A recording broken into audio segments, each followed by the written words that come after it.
Kenapa ya kebanyakan suami yang meninggal duluan ketimbang daripada istri? Ada dua alasan utama penyebabnya, dan para istri-istri, kalian wajib dengarkan ini, supaya kalian tahu betapa beratnya menjadi seorang suami. Yang pertama, dari muda, seorang laki-laki itu pikirannya hanya tentang keluarga. Gimana caranya supaya keluarganya tidak kekurangan? Dia bekerja dari pagi sampai malam, bahkan malam juga bekerja sampai pagi, hanya untuk mikirin kebutuhan keluarga, kebutuhan istri, anak, rumah, dan mungkin juga kebutuhan cicilan. Dan kamu tahu, semua itu ditanggungnya sendirian. Setiap harinya, dia bangun paling pagi dan pulang paling malam. Dan orang-orang cuma nanya, udah gajian belum?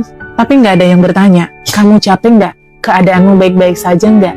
Yang kedua, laki-laki itu tidak bercerita, dan dia jarang sekali punya tempat untuk sekedar mencurahkan isi hatinya. Dari kecil, seorang laki-laki itu sudah didoktrin pikirannya bahwasanya laki-laki itu nggak boleh lemah, laki-laki itu harus kuat, laki-laki nggak boleh cengeng, nggak boleh nangis. Terakhir apa? Ketika mereka tertekan, ketika mereka punya masalah, ketika mereka punya beban, mereka hanya memilih diam dan mereka menyimpan di dalam hatinya sendirian. Berbeda dengan perempuan, kalau perempuan stres, ada masalah, dia bisa nangis, dan ketika dia menangis, tidak ada yang mempermasalahkannya.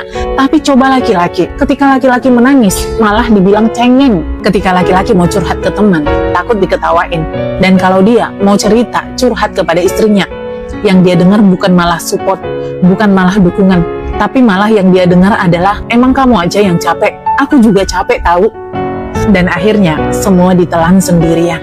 Besoknya dia tetap bekerja, tetap tersenyum, tetap pura-pura kuat, padahal di dalam sudah hancur remuk berantakan. Makanya banyak laki-laki, dari luar dia sepertinya kelihatan baik-baik saja, sehat-sehat aja, tapi hatinya udah lelah dari lama. Dan itulah yang pelan-pelan membuat mereka tumbang duluan. Jadi buat para istri, kalau kamu masih punya suami yang berjuang setiap harinya, cobalah memberikan dia sedikit ruang, memberikan dia sedikit pengertian dan perhatian. Cukup sederhana aja, kamu peluk dia, kamu tersenyum menyambutnya, dan katakan terima kasih sudah berjuang untuk saya dan anak-anak.